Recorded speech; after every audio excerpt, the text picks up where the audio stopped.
एक छोटे से गांव में जहां आम के पेड़ों की महक हवा में घुली रहती थी, दो लड़के रहते थे। एक का नाम अरमान था, अमीर जमींदार का बेटा, जिसके पास सोने की घड़ी और नीले रंग का पतंग था। दूसरा सहील था, जिसकी माँ दर्जी का काम करती थी और उसका पतंग पुराने अखबार और बांस की खपचियों से बना था।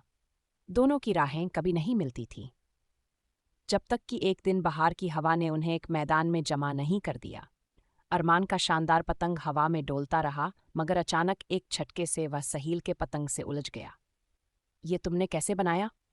अरमान ने हैरान होकर पूछा, जबकि सहील ने मुस्कुराते हुए दोनों पतंगों को छुड़ाया। पतंग को हवा के साथ नाचना सीखो, उसे रोकना नहीं, सहील ने कहा।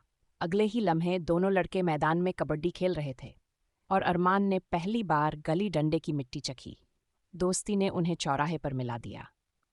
अरमान सहील को अपने बाग की मिठाइयाँ चुरा कर लाता, तो सहील उसे दरिया किनारे पत्थर छलांगे सिखाता।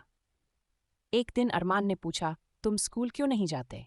सहील ने कंधे झटके, माँ कहती हैं किताबें खाना नहीं देती। मगर कहानी में कांटे भी उगाए।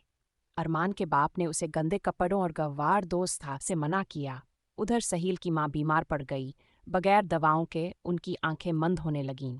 सहील की हंसी गायब हो गई। एक रात सहील के घर की खिड़की से एक चमकता हुआ सिक्का गिरा। नीचे एक नोट था, माँ को दवा दो। अरमान ने अपनी घड़ी बेच दी थी। कुछ हफ्तों बाद जब सहील की माँ ठीक हो गई, तो उसने अरमान को अपने घर बुलाया। तुम्हारी वजह से मेरी माँ हंसती हैं, सहील ने कहा, और दोनों ने एक आम का बीज एक साथ गाड़े में दबा दिया। आज भी गांव वाले उस पेड़ के नीचे दो बूढ़े दोस्तों को कहानियां सुनाते देखते हैं। अरमान कहता है, दौलत पैसे नहीं होती। सहील हंसकर जवाब देता है, हाँ, वह तो उस पतंग जैसी होती है जो हवा में उड़ती है, जब तक कोई दूसरा उसकी डोर थामे हो।